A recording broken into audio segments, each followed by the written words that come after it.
Seja bem-vinda ou bem-vindo a mais uma sessão do Congresso Acadêmico Unifesp 2020.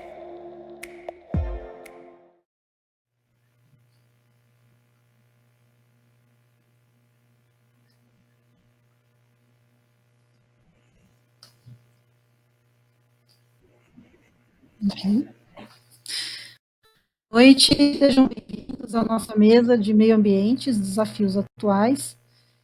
Sou Cristina Nakayama, sou professora do Departamento de Ciências Ambientais da Unifesp de Diadema e tenho essa honra e o prazer, a satisfação de mediar essa que certamente será uma mesa inspiradora. Nós estamos num momento particularmente delicado, em que estamos ultrapassando a fase dos alertas sobre o planeta para vivermos de fato consequências dessa crise ambiental. Temos ainda a mesma urgência de buscar alternativas para abater os nossos impactos ambientais. Então, a emissão de gases de efeito estufa, a contaminação ambiental, perda de biodiversidade, a isso a necessidade de lidarmos com as consequências das mudanças que estamos provocando no ambiente que já se apresenta. Será que estamos num bom caminho? O próprio contexto da pandemia nos mostra que, se por um lado, quando escancaramos as nossas fragilidades socioambientais, nós conseguimos mais incisivamente mobilizar a sociedade e os tomadores de decisão na direção de um desenvolvimento menos destrutivo. Por outro lado, esse mesmo contexto muitas vezes serve como máscara para encobrir algumas ações que vão de encontro ao desenvolvimento sustentável. Ter questões ambientais, por exemplo, ocupando os 5 primeiros lugares na lista dos riscos globais do Fórum Econômico Mundial vai nos direcionar para políticas socialmente mais justas e assim mais sustentáveis?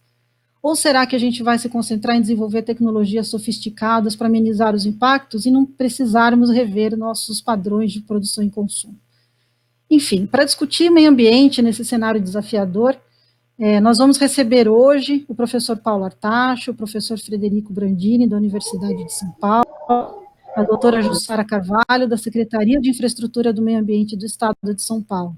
São convidados especiais que não apenas vão fazer reflexões sobre esses cenários que se apresentam, mas também nos ajudam a vislumbrar os caminhos para um desenvolvimento de sistemas humanos mais sustentáveis. Boa noite a todos, é um prazer e agradeço a presença de todos aqui nessa noite.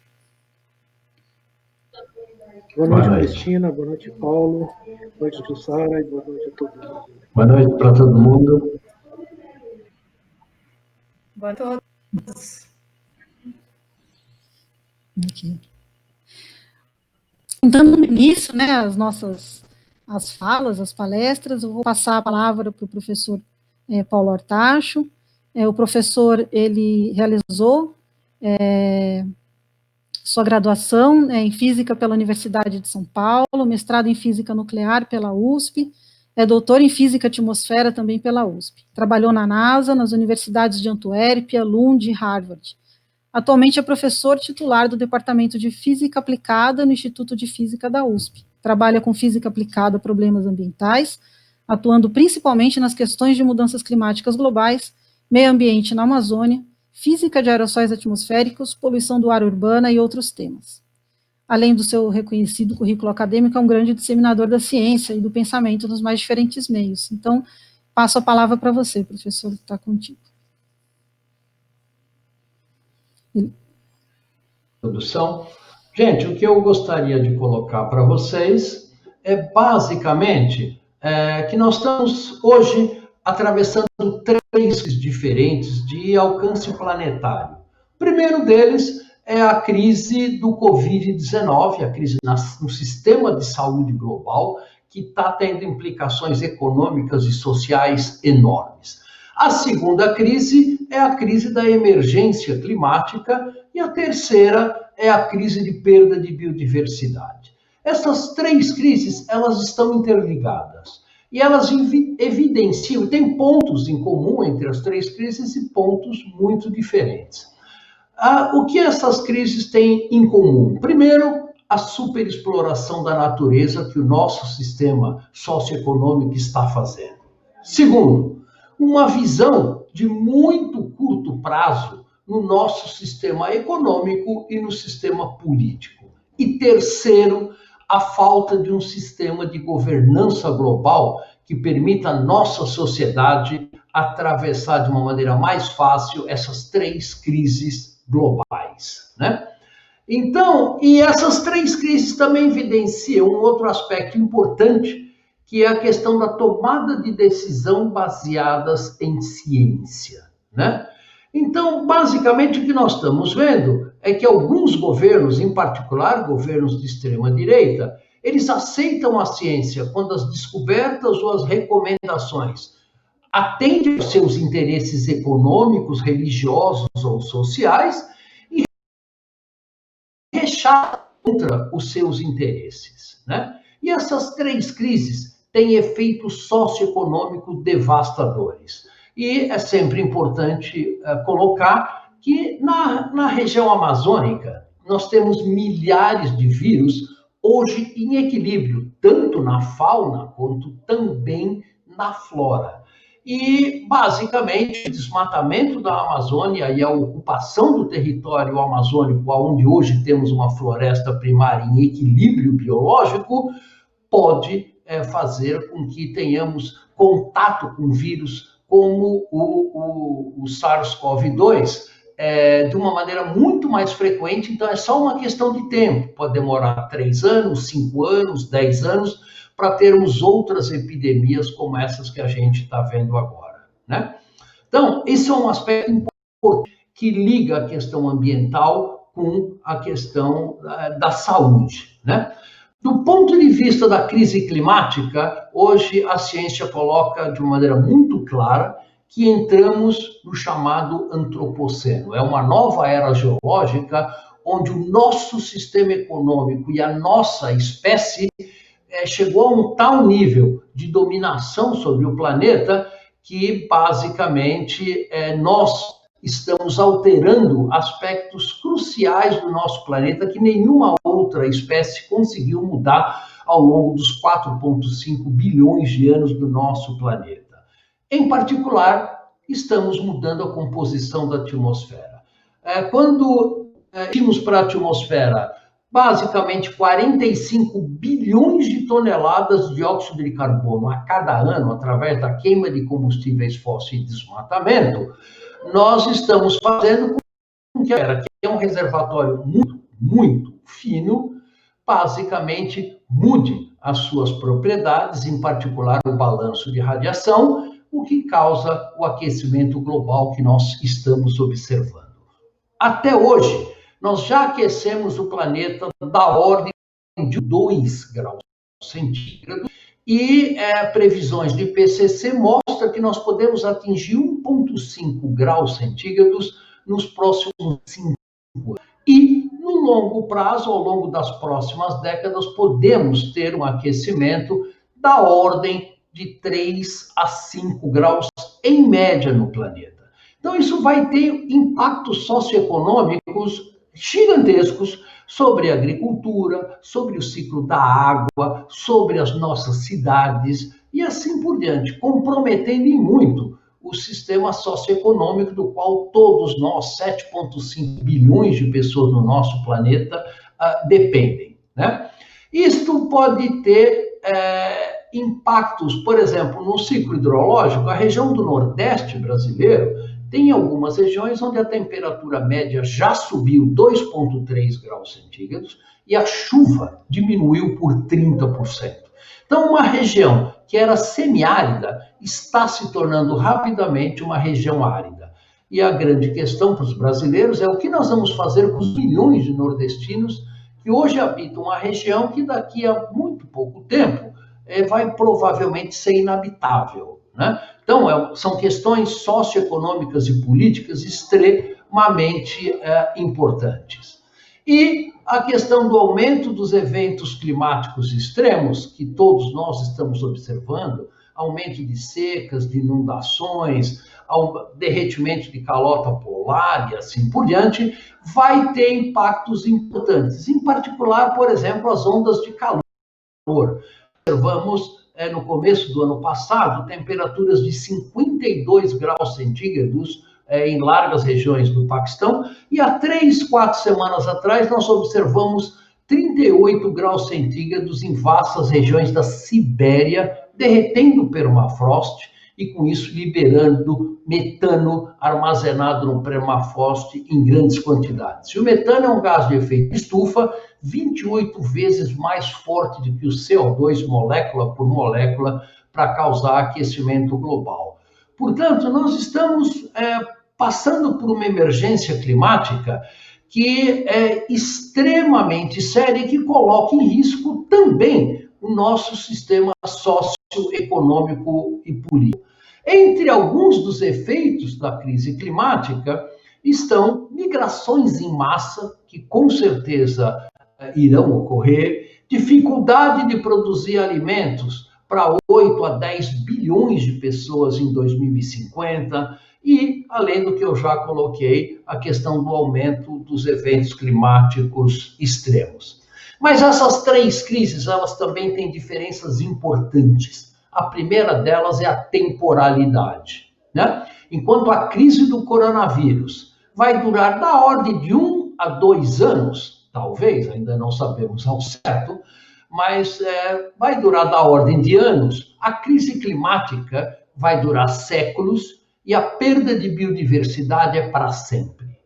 Isto faz com que essas três crises tenham que ser enfrentadas rapidamente, de uma maneira enérgica, por todos os países do nosso planeta, né? Então, por exemplo, iremos esperar que o aquecimento atinja 4 a 5 graus antes de agir seriamente reduzindo emissões?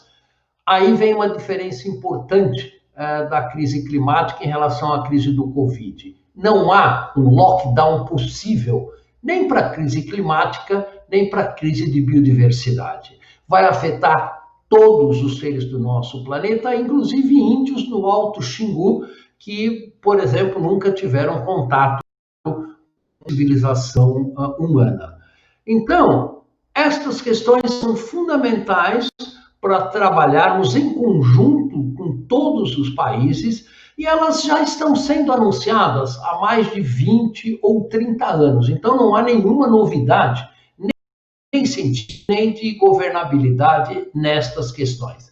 E este problema é de que é necessário que a nossa sociedade comece a ter visões de muito mais longo prazo. Então, as empresas e os governos, em geral, fazem planejamento num horizonte de 4 a 8 anos. Mas isso não serve para a questão de perda de biodiversidade, para a questão climática. Nós precisamos de governos em que a nossa sociedade pense em cenários de décadas ou dos próximos séculos.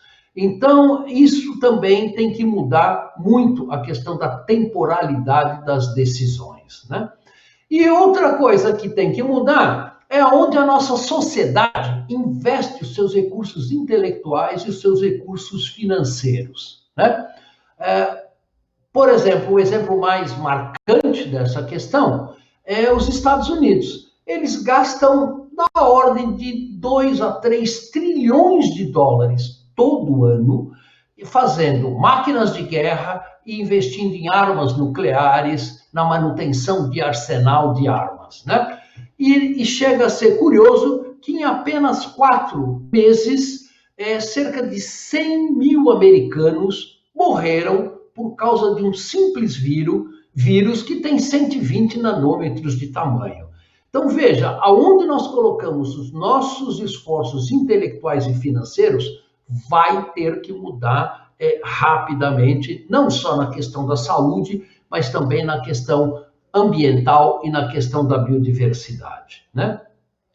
E veja, no caso da Amazônia, é importante relembrar que, por exemplo, o estado do Amazonas, que é do tamanho de um país como a Alemanha, só tem UTIs equipadas na cidade de Manaus. Então, nós temos amplas regiões do nosso planeta, do nosso país, que basicamente não detém o mínimo de atenção à saúde.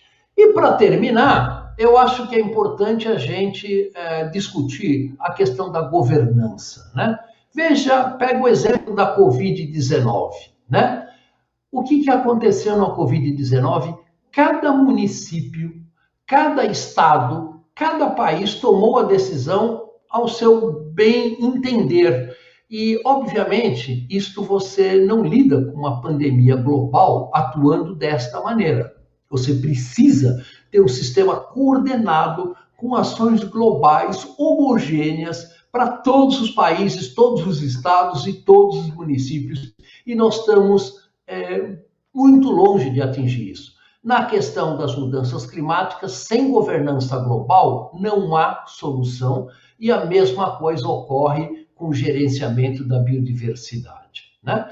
E as alternativas pós-2020, na questão climática, o IPCC, o Painel Intergovernamental de Mudanças Climáticas da ONU, coloca que temos que reduzir as emissões de gás de efeito estufa em 7% ao ano, todo ano, de 2020 até 2050. Isto se quisermos limitar o aquecimento global em 2 graus.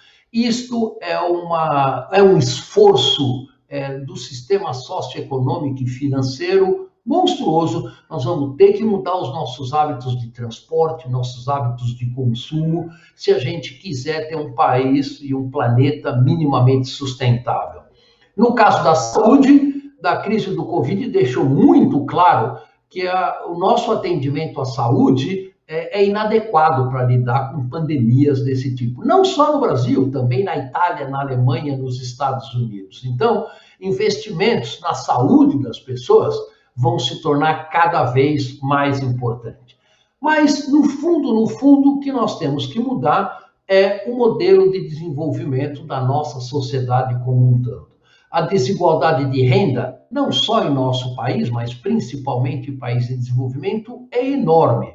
Isso traz vulnerabilidades gigantescas. A própria Covid mostra que a mortalidade nas rendas mais baixas é 5 a 6 vezes mais alta do que para a população de renda alta, né? E, passando essa pandemia do Covid, a gente sempre pergunta quando é que nós vamos voltar ao normal, né? Normal não é ir num bar, ir num restaurante. Normal, que a gente estava acostumado, era desmatar 10 mil quilômetros quadrados de floresta da Amazônia a cada ano, ou emitir 45 gigatoneladas de dióxido de carbono por ano. Esta situação que a gente encarava como normal não é sustentável, e o antigo normal ele não sobrevive a qualquer análise. Então, a gente precisa implementar os ODS, os Objetivos de Desenvolvimento Sustentável, o mais rápido possível, da maneira mais completa possível, se a gente quiser construir uma sociedade e um planeta que seja minimamente sustentável, tanto na área ambiental, quanto na biodiversidade, quanto no aspecto da saúde. Obrigado pela atenção, gente. Muito obrigado, Paulo.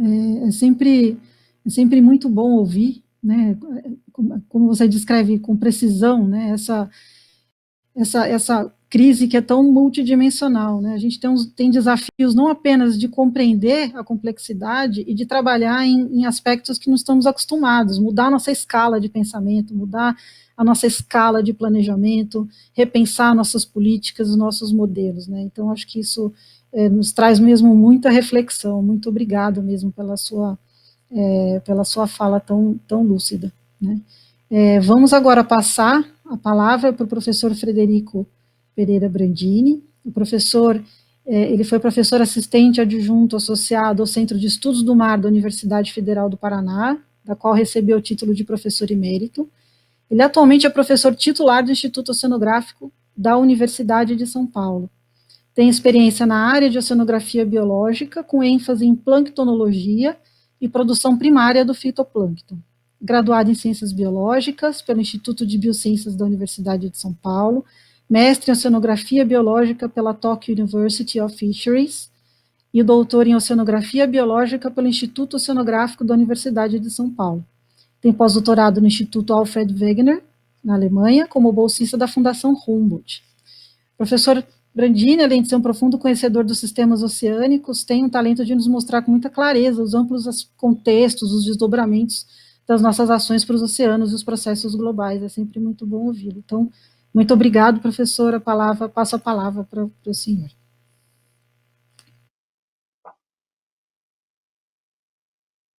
Boa noite a todos.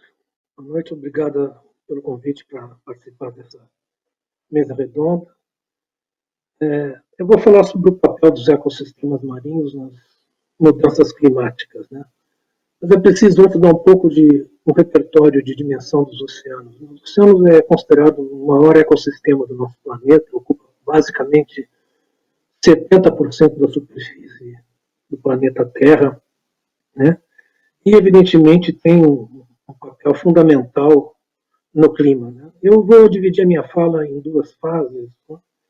Eu acho que para poder exemplificar bem a interação entre o oceano e o clima, preciso entender que existem duas fases. Uma primeira fase que representa como o oceano condicionou a formação do clima terrestre antes da intervenção humana, né?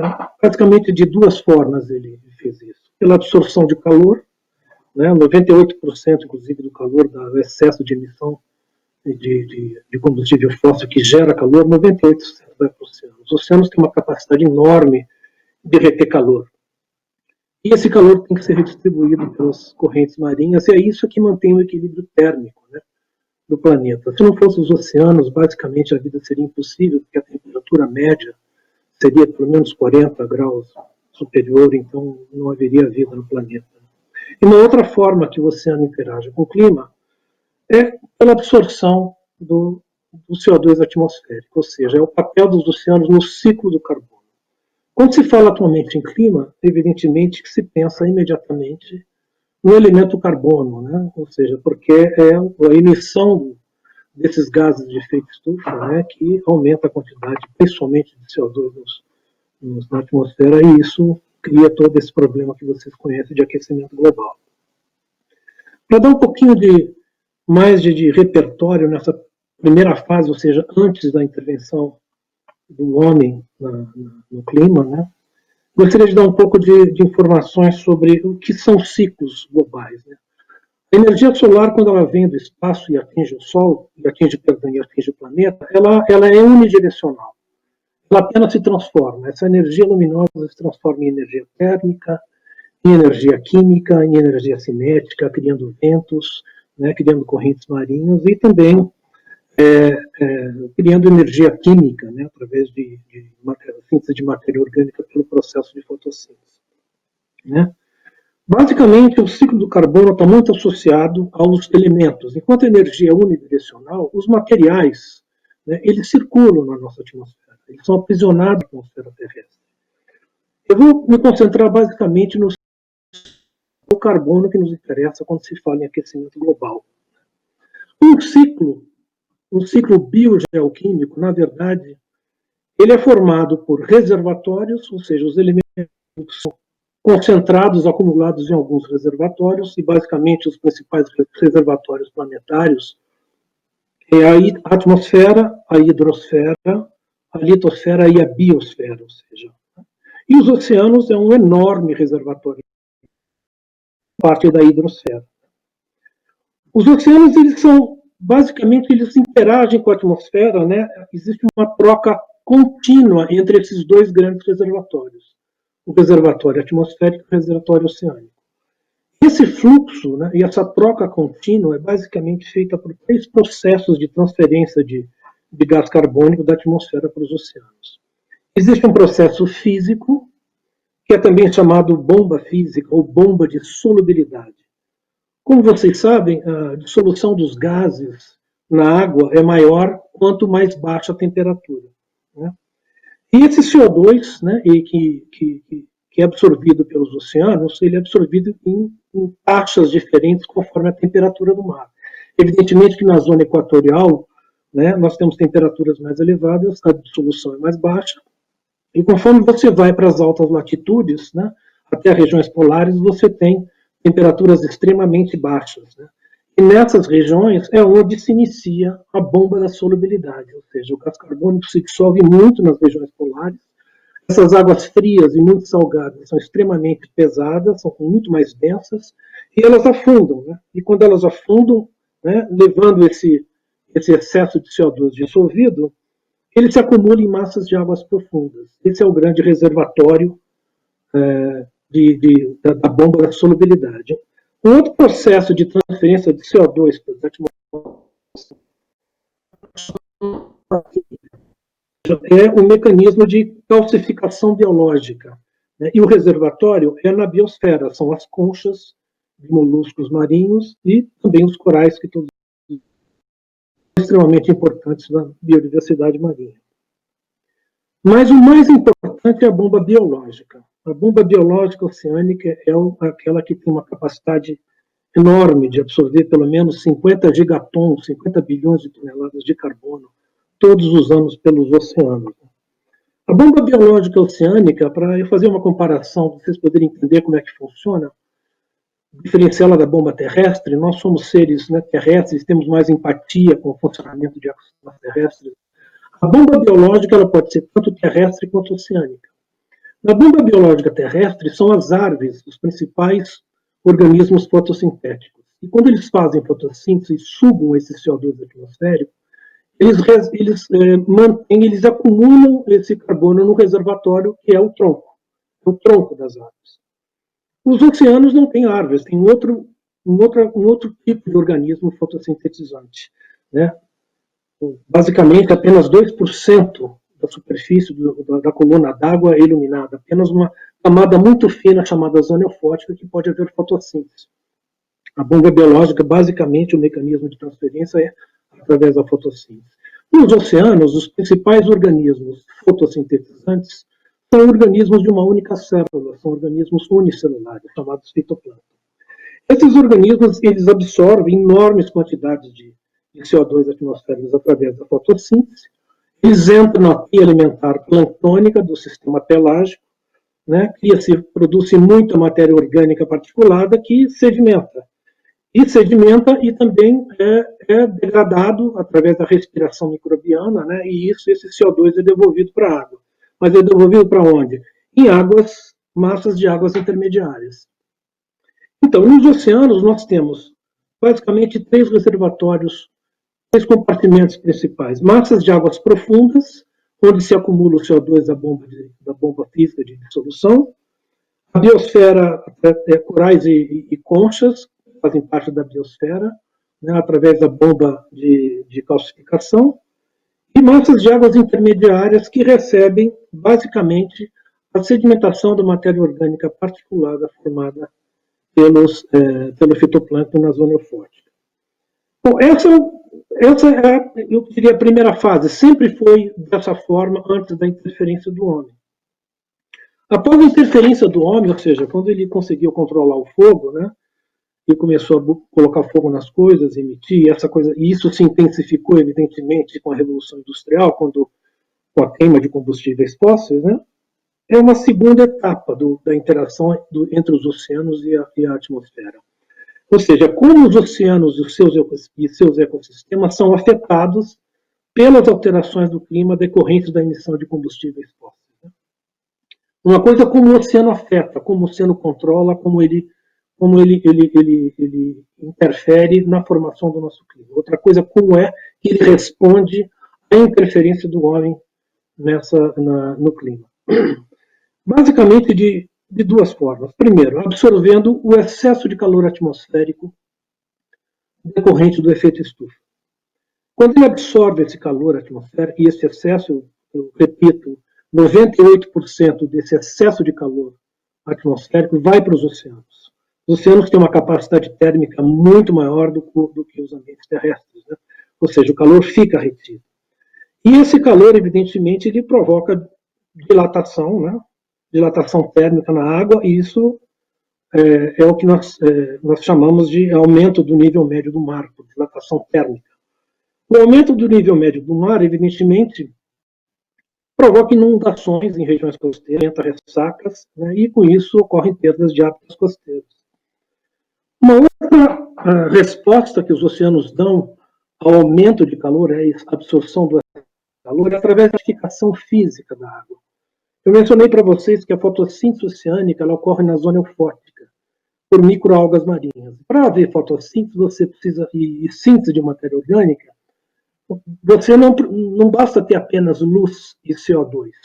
Né? Fotossíntese não é produção de produção de tecido orgânico, a produção de uma molécula química, de uma glicose, que é energia. É através dessa energia que a produção primária se processa. Para sintetizar o tecido orgânico marinho, precisamos de outros elementos químicos.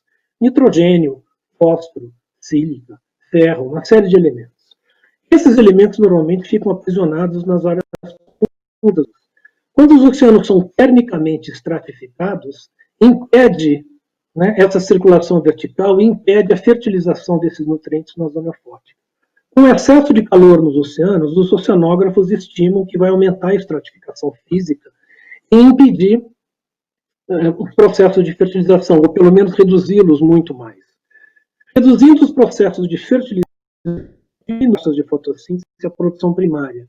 Com isso, diminui a sedimentação de matéria orgânica particulada, menos degradação de matéria orgânica, menos respiração, menos conteúdo de CO2 dissolvido nas massas de águas intermediárias.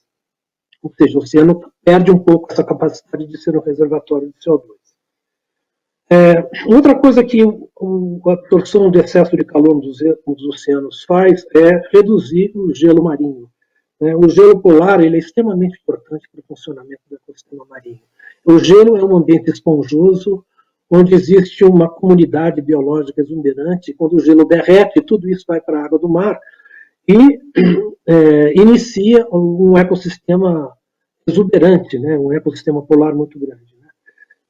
E altera completamente, quando você perde gelo marinho por excesso de calor, você perde espaço de produção de alimento, de matéria orgânica. Com isso, você interfere na biodiversidade dessas regiões e diminui também o reservatório de carbono na biosfera oceânica da região polar. Outra coisa que o excesso de calor faz é intensificar gradientes de pressão e, com isso, intensifica os ventos. E os oceanos precisam de vento para poder circular e fertilizar a zona eufótica com elementos nutrientes. Um mar que não circula, quando não há vento, é um mar pobre. Com o aumento da absorção de calor, esses ventos se intensificam, e provavelmente mudam-se muito as áreas de fertilização.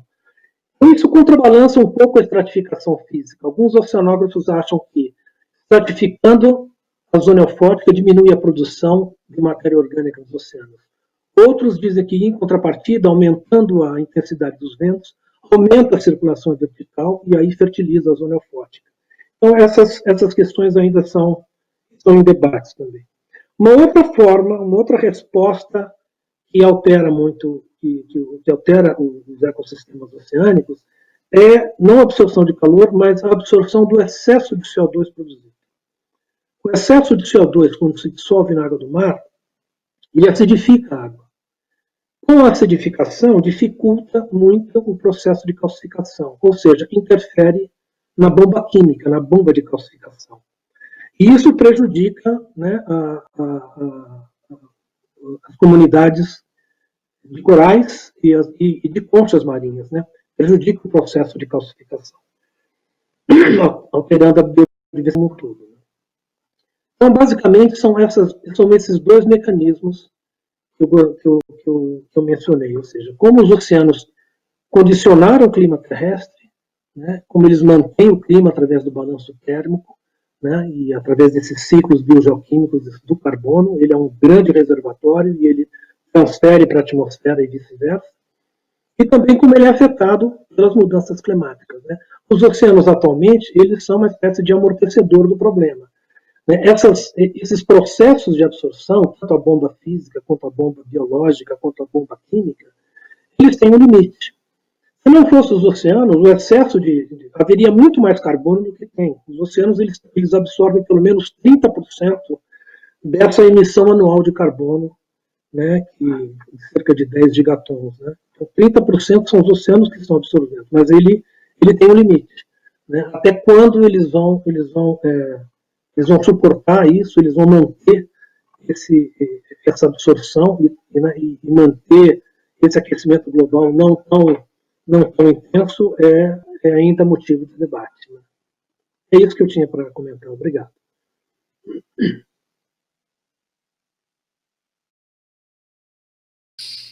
Muito obrigado, professor Brandini, pela sua fala, né, pelo esclarecimento dos processos, né, tão complexos que envolvem o nosso sistema oceânico e que mantém boa parte desse equilíbrio global, né. Imagino também, os processos são tão interligados através dos oceanos e de forma global, e a nossa maneira de olhar para essas águas geralmente é de uma maneira bastante fragmentada. Então, também traz para a gente mais novamente esse desafio de gerenciar, né, essa crise, nos conectando da mesma maneira como os processos se conectam. Então, agradeço. Só lembrando, nós estamos recebendo várias perguntas, né, eu acho que as pessoas estão muito interessadas mesmo, acho que é um tema bastante importante. Vamos deixar as perguntas todas juntas para a sessão final, depois de todas as falas, tá bom? Então, estou anotando aqui, vou organizar, espero conseguir fazer uma boa síntese para passar para vocês. Então, eu vou passar a palavra agora para a doutora Jussara de Lima Carvalho. A doutora Jussara possui graduação em Engenharia Química pela Universidade Federal de São Carlos, mestrado em Saneamento e Hidráulica pela Escola de Engenharia da USP de São Carlos, e doutorado em Ciência Ambiental pelo PROCAM, da USP.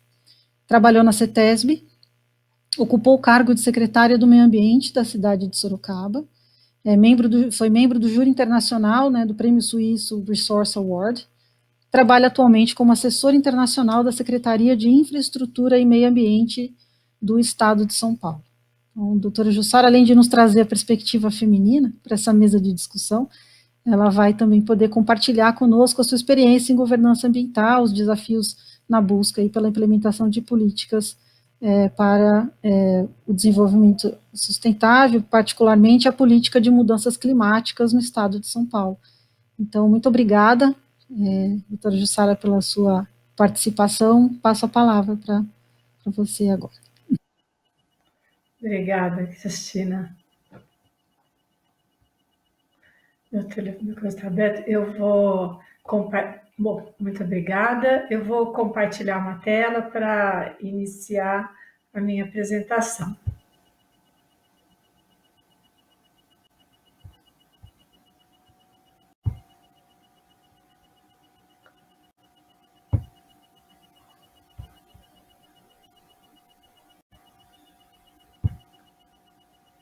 Cliquei já.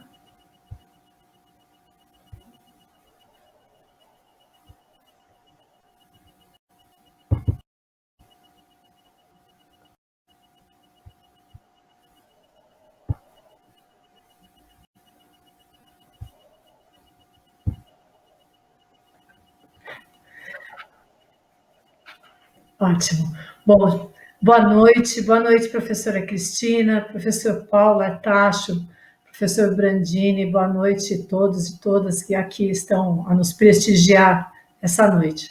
Eu quero agradecer o convite, parabenizar a organização do Congresso Acadêmico pela iniciativa e pela oportunidade desse debate. Esse momento realmente é muito importante, e dizer que me sinto muito honrada em participar dessa mesa com pessoas tão ilustres. É sempre um prazer ouvir os professores Paulo Artacho, professor Brandini, sempre brilhantes e sempre instigantes, o que é muito importante, né?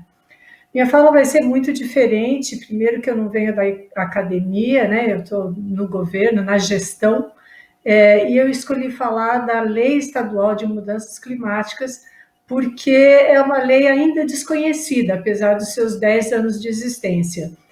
Não é raro a gente ver artigos acadêmicos, mesmo aqui de São Paulo, citando acordos internacionais, a política nacional, política até de outros lugares, e nem fazer menção à política estadual de São Paulo, né? Também não é raro a gente ver eventos com a participação de profissionais de todas as áreas aí e não citarem, não se referirem à lei de São Paulo. E é uma lei bastante ambiciosa, então eu acho, por isso que eu achei importante falar sobre essa lei.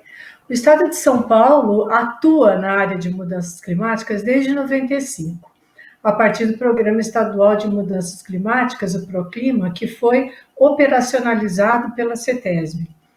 10 anos depois, em 2005, foi criado por decreto o Fórum Paulista de Mudanças Climáticas e Biodiversidade, presidido pelo governador, com participação ampla da sociedade civil. Esse fórum tinha por objetivo colaborar para a elaboração de normas para a constituição de uma política estadual de mudanças climáticas. 4 anos depois, em 2009, então, a Assembleia Legislativa do Estado de São Paulo aprova a Lei Estadual de Mudanças Climáticas, que a gente chama aí carinhosamente de PENC, né? Esse fórum ele teve uma importância muito grande nesse período de 4 anos. Ele trabalhou muito ativamente, trabalhando com a academia, com as empresas, com a ciência de modo geral, para conseguir juntar uma massa crítica para formar essa lei, né? Essa lei é uma lei que tem um amplo espectro de princípios, objetivos e instrumentos de aplicação, e traz uma meta de redução de emissões de dióxido de carbono no Estado, para o Estado, né? É uma meta de redução de 20%, tomando-se por base os valores de 2005, com um prazo aí até 2020. E justamente 2020, estamos em 2020, né? Então, dessa forma, São Paulo, com essa lei, procurava já ajudar o Brasil no cumprimento de seus compromissos junto à Convenção do Clima, uma vez que os governos subnacionais não fazem parte, né, dos acordos firmados pelas conferências globais.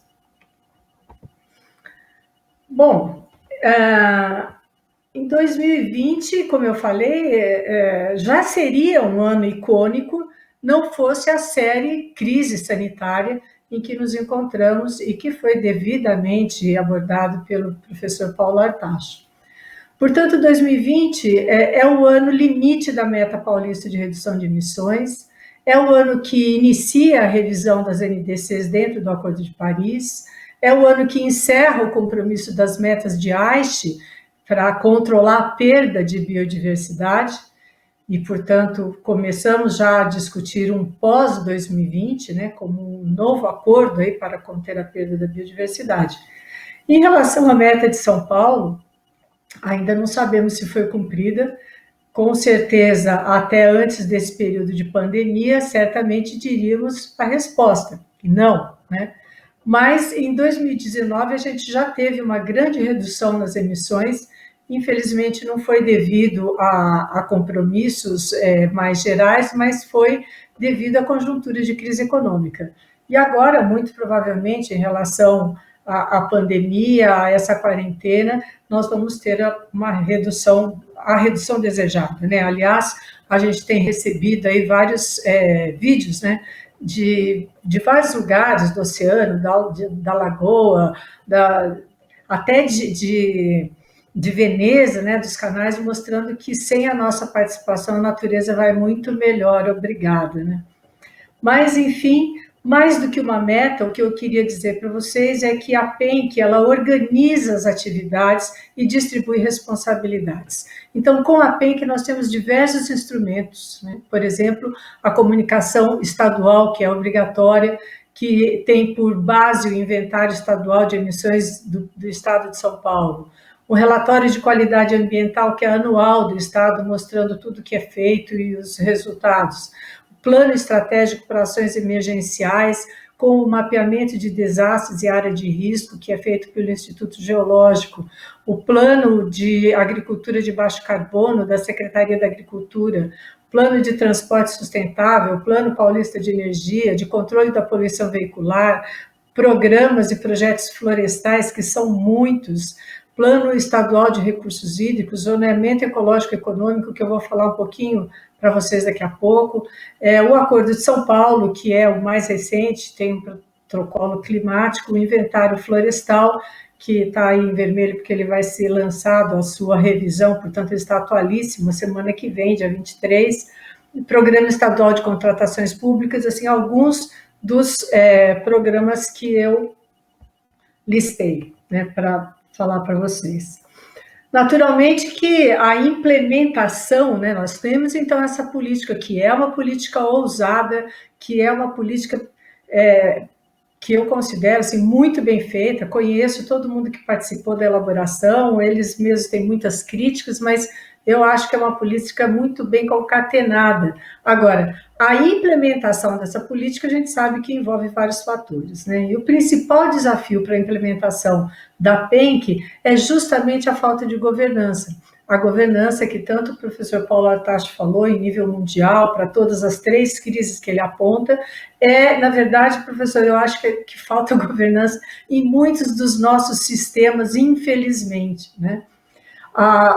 Dentro da PENC, consta a governança como, assim, dentro do governo, existe a governança que seria feita por um comitê gestor, que é formado por membros de todas as secretarias. E existe também o Conselho Estadual de Mudanças Climáticas, que contaria com ampla participação da sociedade civil. Por sua composição, inclusive, ele veio a substituir o Fórum Paulista de Mudanças Climáticas. Porém, a última reunião de ambos foi em 2014. Então, nós estamos com uma situação paralisada nesse sentido. Não há como implementar uma lei de ação transversal como mudanças climáticas sem uma forte governança. Portanto, todos os instrumentos que eu falei agora há pouco, que vocês viram, são produzidos, estão sendo atualizados, porém sem uma governança que os coloque de uma forma organizada como política do Estado, né? Sem uma orquestração. Sabemos que a implementação de uma política depende da adoção de políticas públicas que terão que passar sempre pelo processo decisório no nível político. Aí entra também a importância de ter dados, né? Se não houver dados sobre os impactos, simulações de cenários futuros, uma clara exposição às diversas camadas da sociedade, as medidas adotadas poderão ser parciais e de baixa efetividade.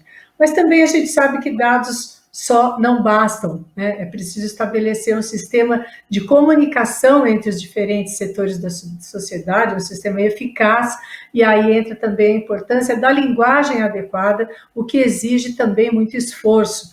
Nós sabemos que este assunto é um assunto complexo e ele tem uma linguagem muito própria.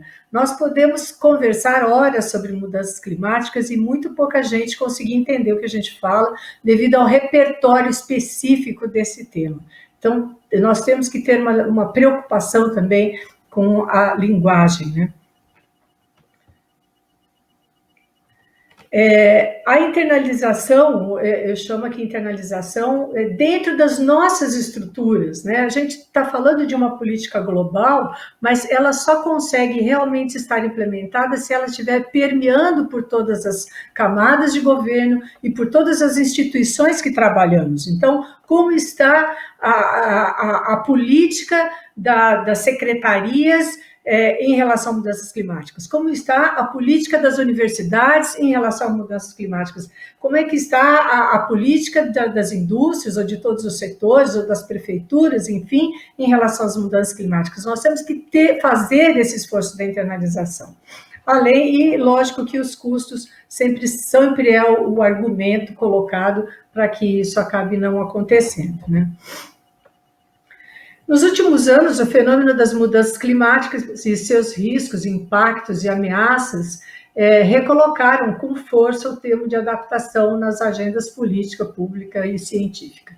O aumento da frequência e intensidade de eventos extremos tem sido observados no estado de São Paulo, como se observa na figura a seguir, onde, apesar de nos últimos 20 anos as chuvas estarem abaixo da climatologia esperada, vocês podem ver aqui representado por essas barrinhas marrons no gráfico de cima, a ocorrência de eventos extremos continuou alta, olhando aqui no gráfico de baixo nas barrinhas azuis claras, né? Particularmente, e aí vocês não vão conseguir ver porque a figura não está aí, mas particularmente durante os meses de inverno, são dados de uma pesquisa conduzida pelo professor Tércio Ambrise, que coloca, então, apesar de termos menos chuvas, continuamos tendo eventos climáticos extremos, e especialmente no inverno. Portanto, se faz urgente investir recursos públicos e privados em adaptação climática. Obviamente que a adaptação deve ser pensada, proposta e implementada, considerando também outras variáveis críticas, como questões relacionadas à governança, de novo, ao desenvolvimento e à desigualdade. Investir em adaptação salva vidas. Vocês sabem que, embora as mudanças climáticas afetam diretamente a sociedade, nós estamos vendo isso, né, com essa pandemia, os que mais sofrem são os mais vulneráveis.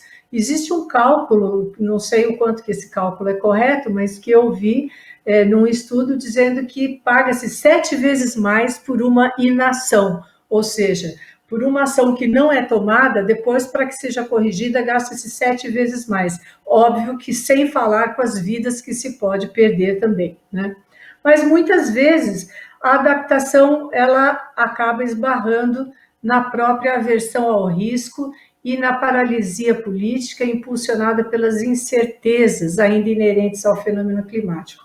Isso é uma coisa muito complicada. Como que a gente consegue trazer para dentro das políticas urbanas ou para dentro das políticas públicas esses cenários de mudanças climáticas com esse grau de incerteza, né?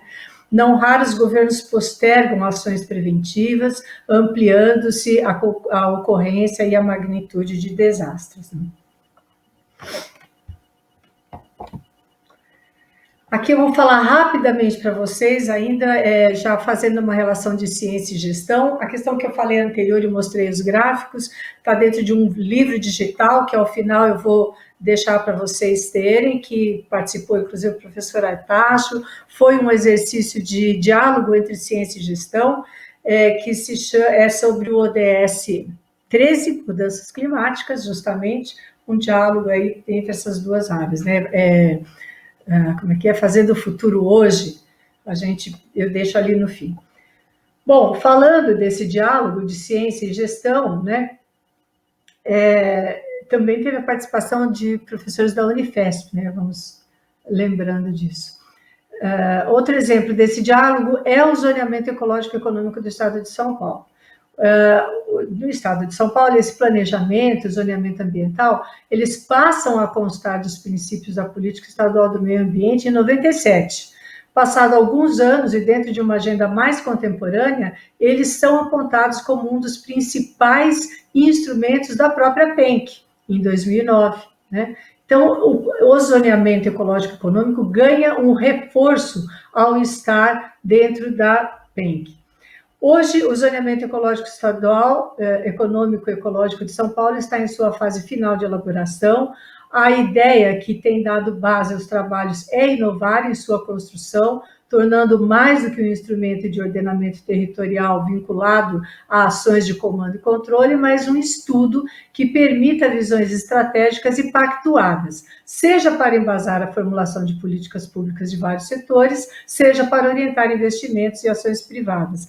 A elaboração do ZEE, como a gente chama, estrutura-se sobre 5 diretrizes estratégicas que foram estabelecidas a partir das principais demandas e desafios ambientais e socioeconômicos do Estado, bem como da identificação de oportunidades de desenvolvimento, resiliência às mudanças climáticas, segurança hídrica, salvaguarda da biodiversidade, economia competitiva e sustentável e redução das desigualdades regionais. Portanto, o ZEE, no Estado de São Paulo, ele inova ao empenhar esforços de internalização da temática de mudança climática na articulação entre as diferentes políticas que atuam no território. Confesso que não foi fácil, né? Já faz uns 5 anos que nós estamos fazendo o ZEE. O início, nós já falávamos de lente climática, mas é muito difícil trabalhar com escalas tão diferentes, né? Escalas de cenários e escalas já mapeáveis, né? Só agora, no final, que a gente conseguiu, numa associação com o INPE, que fez um downscaling desses cenários regionais para o Estado de São Paulo, para eventos extremos, e aí nós estamos, então, conseguindo fazer uma lente mais objetiva, que eu espero que seja bastante útil para a sociedade em geral. E, por último, ainda falando dos eventos extremos, eu queria só pontuar que um dos elos também bastante frágil nessa questão da vulnerabilidade climática são as cidades, né?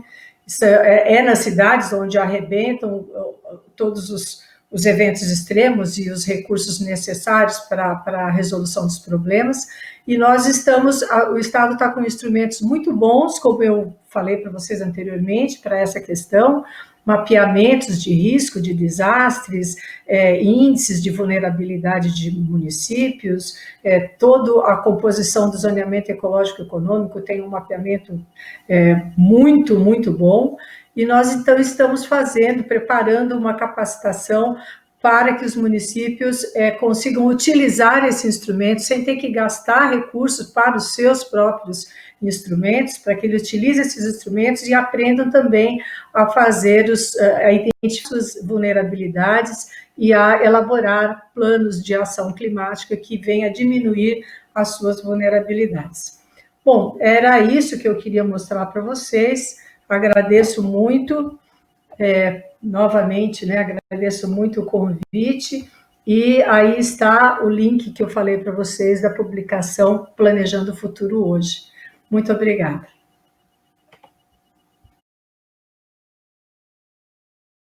Muito obrigada, Jussara, pela sua fala. Acho que você vive nessa interface, né, de trabalhar diretamente nas áreas executivas. Eu imagino que sejam vários os desafios, né, de conseguir conciliar essas tomadas de decisão baseadas em ciência. Enfim, eu acho que foi realmente bastante informativo. Olha, nós temos, muito obrigada, agradeço mesmo. Antes da gente passar para a nossa sessão de perguntas, eu queria agradecer, né, já de antemão, com muitos elogios aos organizadores do Congresso. Queria agradecer em especial ao professor William Hermoso, responsável por essa sessão, ao Davi Luiz e à Elaine, que são os intérpretes de Libras, que estão nos ajudando, nos assistindo aqui nessa sessão, ao Manuel Ramos, que é o responsável pelo TI, ao Natanael, responsável técnico pela nossa transmissão, e agradeço a todos que estão aqui conectados, assistindo e que estão interagindo de maneira bastante ativa. Vocês estão me dando bastante tarefa aqui, estou achando ótimo. Então, a minha sugestão para essa sessão agora de perguntas, eu agrupei, né, estou tentando agrupar aqui um pouco pelos assuntos, as perguntas que estão semelhantes. Eu vou colocar essas perguntas para vocês, peço que vocês façam algumas anotações, e aí eu abro a palavra e eu acho que vocês podem se revezar nessas respostas. Vai ter uma ou outra, vai ter algumas questões mais específicas direcionadas, né, mas de uma maneira geral eu acho que são temas que vocês podem se identificar, né, e para se responder. Então, olha só, num primeiro momento, eu tenho algumas questões aqui que estão voltadas às dimensões sociais, ambientais e aos aspectos políticos, né, da sustentabilidade e as mudanças climáticas. Então, de que maneira, né, será que soluções sociais e ambientais nós podemos pensar para evitar esse colapso climático, se é possível ter?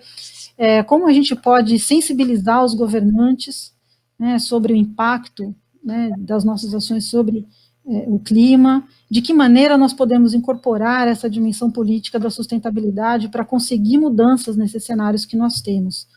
Essas são questões que são colocadas pelo Marcos Dutra, pelo Zisman Neyman, pelo Danilo Grato, né?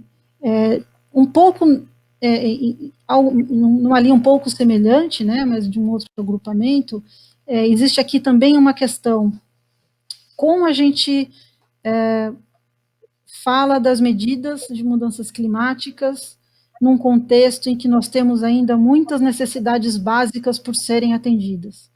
Como aproximar essas questões das questões dos direitos à saúde, educação, à vida, à cidadania das pessoas comuns, por exemplo. Como a gente faz chegar essas informações que chegam muitas vezes com muito ruído, né?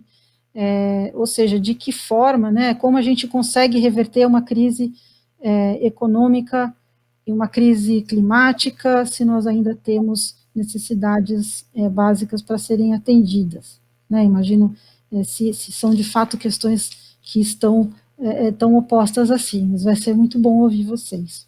Tá? E aí nessa primeira sequência de 3 questões, aí a gente tem aqui também uma questão mais diretamente direcionada para o Paulo. Desculpa, nesse outro bloco, né, a gente está falando de questões da Ana Silva, do Natiane Silva, da Imi Lopes. E nós temos aqui também uma questão Desculpa aqui, gente, que são tantas perguntas que eu tenho que me encontrar.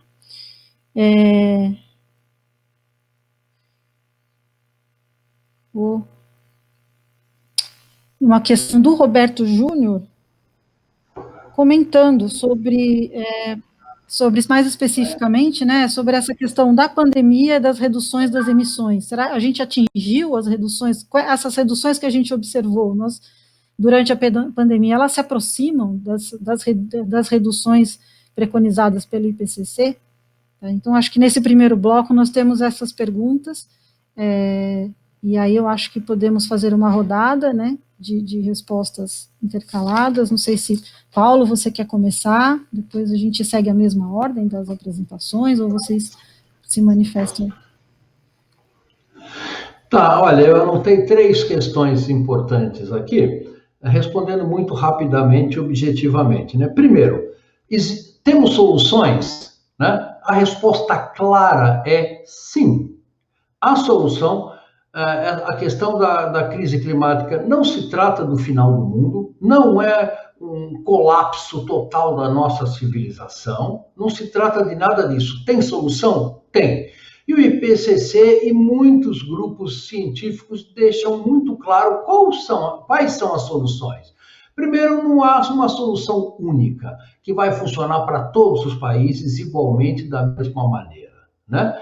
Mas nós temos que reduzir emissões, no caso do Brasil, reduzir e zerar o desmatamento da Amazônia, reduzir o nível de consumo, fazer com que o consumo de água seja mais sustentável. Existem muitas soluções. Na questão urbana, por exemplo, ter uma cidade que nem São Paulo, com 7 milhões de automóveis nas ruas, não faz o menor sentido do ponto de vista de sustentabilidade. É fácil mudar isso? Você tem que investir em transporte coletivo de qualidade para a população, para que a população deixe de usar automóveis. Então, a solução? Sim. Uma segunda pergunta foi sobre mudanças climáticas versus o enfrentamento das outras dificuldades que a nossa sociedade tem, como saúde, fome, cidadania, cuidar da vida, etc. e tal. Veja, nós vivemos numa sociedade extremamente plural, né? Nós não temos um único problema para resolver, nós temos milhares de problemas para resolver, como os ODS deixa muito claro, né? Mudanças climáticas é um deles, e a solução da questão das mudanças climáticas passa pela solução de diminuir desigualdade de renda, construir um mundo mais sustentável do ponto de vista de energia, de água, de saúde, e muitos dos ODS tocam centralmente nas questões que vão ajudar a resolver a questão climática como um todo. Então, há uma sinergia enorme entre todas as questões sociais e econômicas e a questão da resolução das mudanças climáticas. Eu não sou muito favorável, por exemplo, em muitos debates, né, vem o pessoal vegetariano, né, os veganos, dizendo, olha, basta a gente parar de comer carne que está tudo resolvido, né? Soluções fáceis não existem como esta, né? Nós vamos ter que diminuir o consumo de carne, não há a menor dúvida.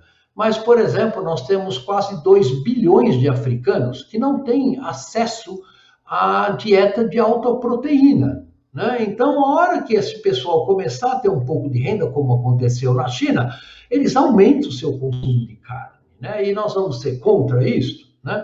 Quer dizer, então, o universo hoje é plural e nós temos que resolver a questão das mudanças climáticas em conjunto com várias outras questões em comum.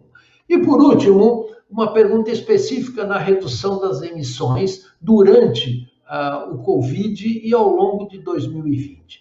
Bom, obviamente, com todas as cidades paralisadas, muitas das indústrias da Europa e dos Estados Unidos e também no Brasil paralisadas, setor de transporte diminuindo, nós vamos ter uma redução projetada para esse ano da ordem de 2% das emissões de gases de efeito estufa. Veja, toda essa paralisação, toda essa história de ficar em casa, todo esse esforço, a redução é pequena. Isso dá uma ideia do esforço que nós temos que fazer para reduzir as emissões em 5% ao ano, todo ano de 2020 a 2050. Se a gente quiser, obviamente, estabilizar o aumento da temperatura em 2 graus centígrados. Portanto, nós vamos ter que fazer um esforço muito maior de redução de emissões do que foi feito ao longo da pandemia do Covid-19. Há maneiras hoje de se fazer isto, é possível explorar energia solar e energia eólica de uma maneira competitiva em preço com combustíveis fósseis. Temos que parar e zerar o desmatamento da Amazônia e, com isso, toda a nossa sociedade construir um futuro minimamente sustentável.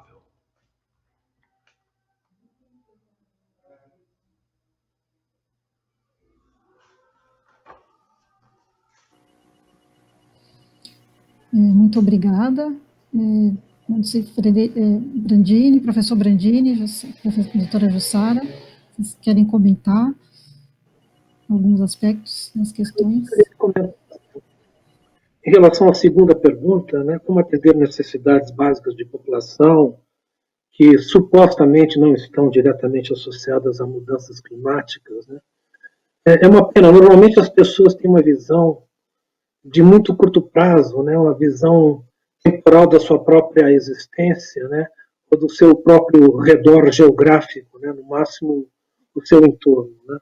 Vale ressaltar, né, que os oceanos ameaçados pelas mudanças climáticas, né, ameaçam também os seus recursos ecossistêmicos fundamentais. Eu gostaria de ressaltar que dos oceanos, historicamente, o ser humano retira alimento, retira energia, atualmente lazer, biotecnologia, energias renováveis como ondas, marés, ventos, né? 60% da população mundial habita a zona costeira e depende direta ou indiretamente desses recursos, né? Então, num cenário de longo prazo, médio ou longo prazo, eu acho que perder uma parte desses serviços e ecossistemas marinhos por conta da ameaça da mudança climática é algo que tem que se preocupar, né? Ou seja, é pensar nas futuras gerações, é pensar na sustentabilidade desses recursos para as futuras gerações. Então, eu entendo a questão de saneamento que precisa ser feito, eu acho que são coisas paralelas, elas não são mutuamente exclusivas. O fato de você apoiar movimentos e políticas que evitem as alterações de mudanças climáticas globais não impede que você também faça as coisas numa escala regional, num nível local importante. Eu acho que tudo isso é importante, tudo isso deve ser levado em conta. Então, é só isso que eu queria comentar por enquanto.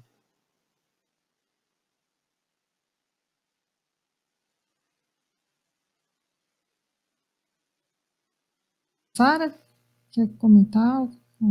Queria, sim, só realçar, na verdade, né? Normalmente, este assunto, especificamente mudanças climáticas, ele é colocado como um problema muito complexo.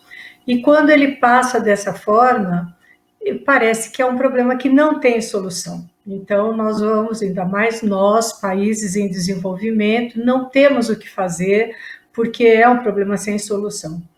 Eu acho que, pelo que todo mundo falou aqui, só nesse grupo, né, nós temos sim, nós temos técnicas, nós temos soluções, aliás, várias, né? E eu acho que tem que ser dada divulgação para esse outro lado.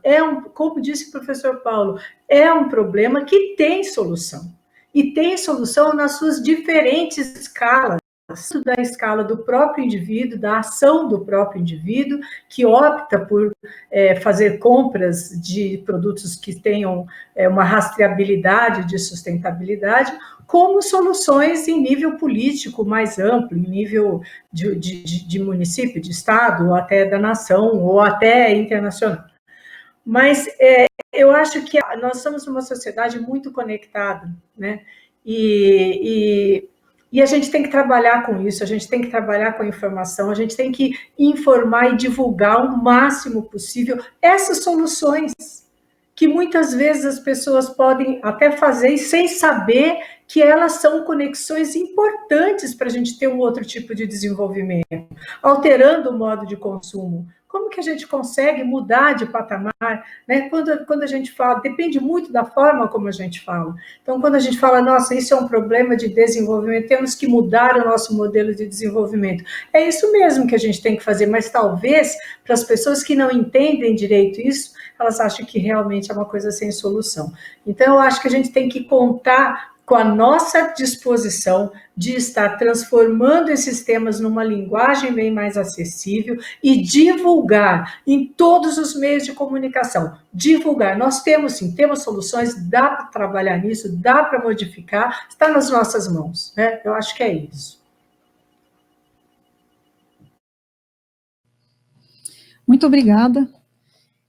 Nós temos agora um segundo bloco em que a gente vai falar um pouquinho dos meios de produção e chegaram também algumas questões para a Jussara, né, falando um pouco da questão da governança e a política estadual de mudanças climáticas. Se trata principalmente da questão da agropecuária, então acho que tem uma pergunta aqui interessante, que meios, por exemplo, a própria agropecuária, ela impacta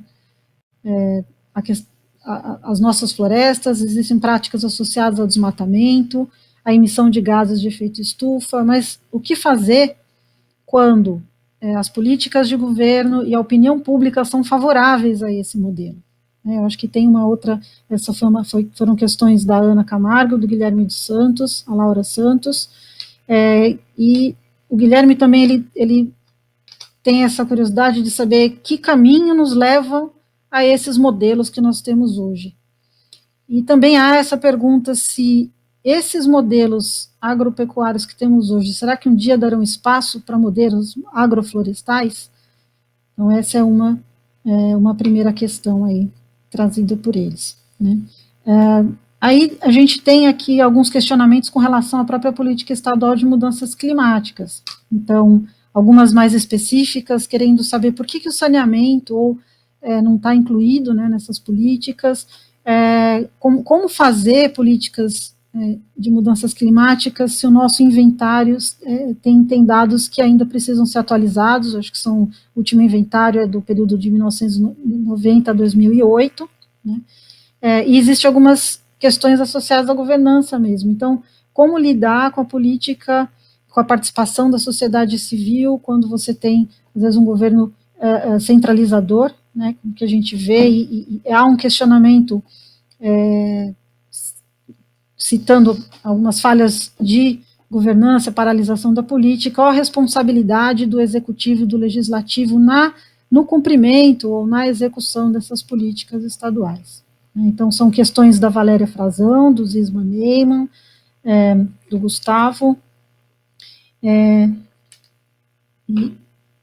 isso. E a Emily Bernardo também comenta, né, o quanto o papel da educação ambiental como parte da grade curricular, como isso poderia ser mais, assim, influenciar, né, em uma sociedade mais ligada nas questões ambientais. Eu sei que a gente tem educação ambiental, mas de que maneira, de repente, eu acho que eu agrego, né, de que forma a gente poderia trazer de maneira mais eficaz para as mudanças que a gente precisa, né.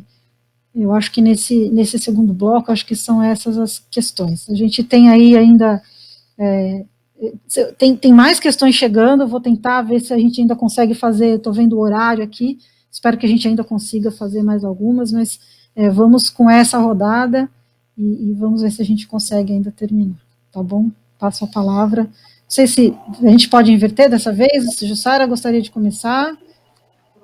Posso começar? Bom, vou para as minhas específicas, então, né? Por que o saneamento não está incluído? Ele está incluído. A PENC, ela é um conjunto de planos e de leis que seriam obrigatórios para que a gente tivesse um desenvolvimento sustentável e especificamente voltado para a redução de emissões e para a adaptação climática. Então, planos importantes de saneamento, né? O inventário deslizado não tem muito importante, porque a gente tem inventários sendo atualizados ano a ano, não pelo próprio Estado, mas por outras entidades. Então, nós temos esse inventário que foi de 2008, que foi super importante, porque ele apontou quais eram as principais fontes de emissão de gases de efeito estufa para o Estado de São Paulo, que tem um perfil completamente diferente das emissões do Brasil, né? As emissões do Brasil, as principais, ou a principal cota, vamos dizer assim, é do uso da terra, da mudança do uso da terra. Em São Paulo, não, é a questão da energia, é a questão do transporte. Então, isso a gente já sabe, e ano a ano a gente tem atualizações de outras entidades. Por que a gente não tem atualizado? Porque sempre é mais difícil conseguir recursos e colocar no ano seguinte, mas é uma questão que eu, particularmente, não acho que há necessidade de fazer isso, se há outras estruturas fazendo, e a gente pode estar acompanhando como estamos, né? Bom, a paralisia na política, como eu mostrei para vocês, assim, temos sim um problema de governança, que a gente ficou durante algum tempo paralisado entre aspas, porque vocês viram que todos aqueles instrumentos que eu mostrei não são feitos da noite para o dia. Então, as equipes técnicas continuaram trabalhando e produzindo os seus planos, os seus relatórios, os seus estudos, o seu mapeamento, que é uma das coisas mais importantes que tem, o mapeamento de risco e desastres e um programa de atendimento à sociedade em relação especificamente aos eventos extremos, né? Mas agora eu acho que nós estamos num outro momento da política e a gente está muito animado, trabalhando ativamente para ativar essa política de uma maneira geral. Acho que é isso.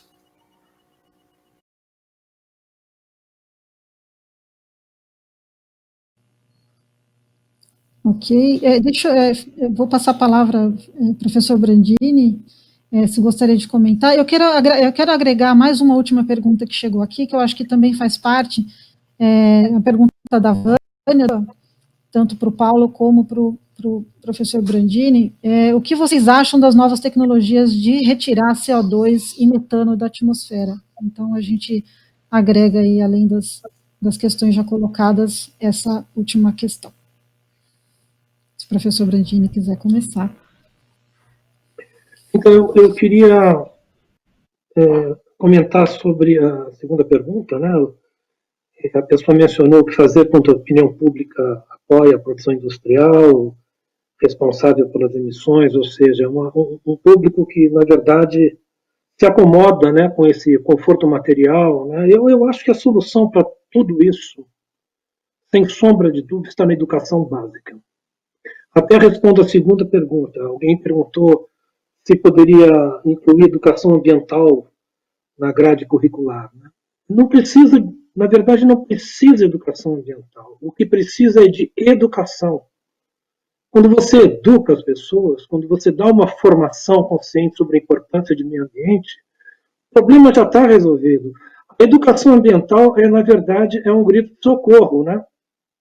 É um correr atrás do prejuízo. Então, vamos educar ambientalmente, mas ela não pode ela não pode prescindir da educação básica. É a educação básica que dá toda essa visão. A educação básica também mostra outros valores de qualidade de vida das pessoas. Né? Mostra que a felicidade interior é muito mais importante do que conforto material, né? Que é esse conforto material que as pessoas querem viver, né? E faz com que a sociedade de consumo usufrua de indústrias que poluem, né? Então eu acho que a educação ambiental, a educação básica é fundamental.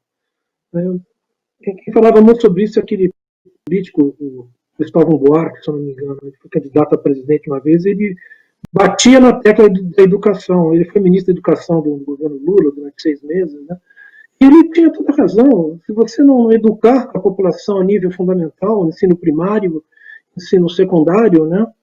Você produz cidadãos com outra visão, uma visão de consumo equivocada, né?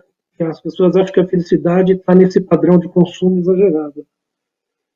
E se quiser que eu continue sobre a segunda questão, que, ou seja, as novas tecnologias de retirada de CO2. Existe muita engenharia ambiental sobre esse tipo de coisa. Talvez o Paulo possa comentar um pouco melhor, mas pelo menos o mar tem muita engenharia ambiental de fertilizar com ferro para sugar excesso de CO2, mas isso já está provado que é difícil você imitar a natureza, você consegue fazer isso a curto prazo.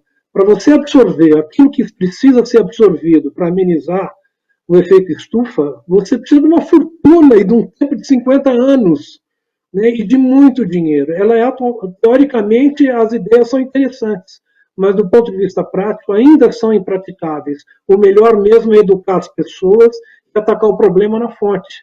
Ou seja, aquilo que o Paulo e a maioria das pessoas de bom senso falam, temos que mudar nossa matriz energética, mudar para energias renováveis e tentar ao máximo evitar a degradação das florestas, poluição dos oceanos, manter o máximo carbono dentro dos seus reservatórios antes da intervenção do ser humano, né? Fazer esse retorno. Né? É isso que eu tinha para comentar. O Brandini colocou das novas tecnologias, né? Não há nenhuma nova tecnologia para remover CO2 e metano da atmosfera sem fortes efeitos colaterais, né? Então, por exemplo, Brandini mencionou jogar ferro solúvel nos oceanos para alimentar algas e, com isso, remover CO2 da atmosfera. Remove CO2? Sim, mas leva a uma acidificação extremamente forte e rápida dos oceanos, que pode extinguir muito da riqueza biológica dos oceanos. Então, funciona? A resposta clara é não. Outra tecnologia que tem sido tentado a Petrobras faz isso no pré-sal, é você pegar CO2 de uma refinaria, por exemplo, de petróleo, e injetar esse CO2 de onde você tirou esse petróleo no pré-sal. O problema dessa tecnologia é que você gasta 10 vezes mais energia para fazer isto do que você ganha do ponto de vista de emissão de CO2. Então, não é nem ambientalmente, nem financeiramente possível. A última tecnologia é uma tecnologia muito antiga, chama-se plantar árvores, né? Porque a fotossíntese é a única maneira de remover CO2 com eficiência da atmosfera. Ponto. Não existe outra tecnologia. Então, o Brasil se comprometeu, no Acordo de Paris, a reflorestar 12 milhões de hectares de florestas até 2025. Olha, daqui a 5 anos, né? E esta tecnologia funciona com benefícios do ponto de vista de restauração do ciclo hidrológico e remove CO2 da atmosfera. Agora, evidentemente, existe um limite aonde você pode e quanto você pode plantar de árvores no nosso planeta, que não tem uma superfície tão grande assim. Então, sem reduzir drasticamente as emissões de CO2, não há nenhuma tecnologia que possa remover o excedente de CO2 da atmosfera.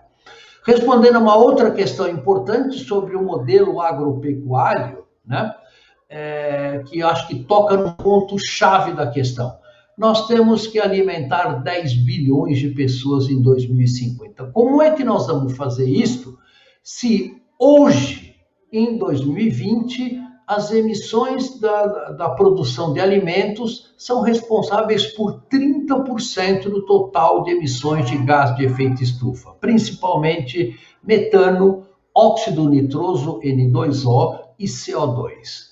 Então, veja, mesmo que possamos acabar com todas as usinas que queimam carvão, petróleo e gás natural e produzir eletricidade por energia solar, ainda temos um grande problema. 30% das emissões estão associadas com a produção de comida. E aí? O que você faz? Para de comer? A população para de se alimentar? Né? Obviamente, isso não é uma alternativa. Existem iniciativas como a agricultura de baixo carbono, né, que a Jussara mencionou, mas elas conseguem mitigar talvez 5 a 10% das emissões. Então, a produção de alimentos é o grande problema que nós vamos ter na redução de emissões. Enquanto em outras, por exemplo, podemos trocar os nossos automóveis por automóveis elétricos, isso é um grande avanço, vai ser importante também para reduzir a poluição do ar nas grandes cidades, mas a produção de alimentos, que é responsável por 30% das emissões hoje, é um grande desafio para a humanidade ainda não resolvido.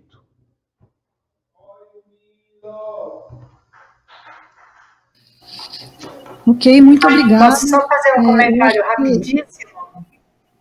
Claro, claro. Só em relação à fala do professor Paulo Artacho, a produção de alimentos ainda pode ser muito piorada, porque os efeitos das mudanças climáticas estão afetando a qualidade do solo, estão afetando a capacidade de produção desses alimentos. Então, na medida que isso não for visto a tempo, a gente vai perder capacidade produtiva. Bem lembrado. Isso mesmo. Okay, eu diria que os oceanos é uma boa alternativa para alimentar a população no futuro. Tem muita coisa a ser feita nos oceanos ainda, e que não usa água doce, né?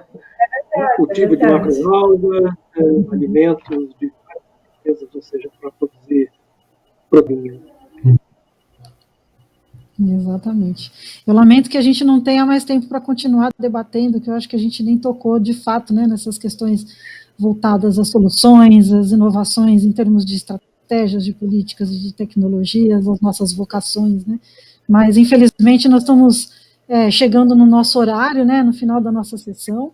Eu agradeço muito, né, a presença. Eu tenho certeza que nós todos hoje vamos dormir pensando em meio ambiente, refletir nos nossos papéis para esse caminho, para construir novos caminhos, né? Então, eu abro, né, agora para os agradecimentos finais, e a gente vai fechar, então, essa sessão. Então, professor Paulo, obrigada, né, e passo a palavra para você. Obrigado a você, gente. É sempre estratégico para a universidade discutir essas questões, porque, como vocês perceberam, não há soluções do bolso do colete, e nós vamos ter que resolver essas questões rapidamente, com grandes transformações da sociedade, e existe solução sim, mas nós vamos ter que mudar muito o nosso modo de vida e a maneira como a nossa sociedade está estruturada. Muito obrigada. Professor Frederico, eu também agradeço a sua presença. Eu que agradeço o convite e espero que a minha fala tenha dado um pouco mais de repertório à audiência sobre o papel dos oceanos nas mudanças climáticas e como eles estão sendo afetados sobremaneira com um modelo de poluição global, né? Ou seja, com todo tipo de poluição. Os oceanos recebem todo tipo de porcaria que a sociedade global produz.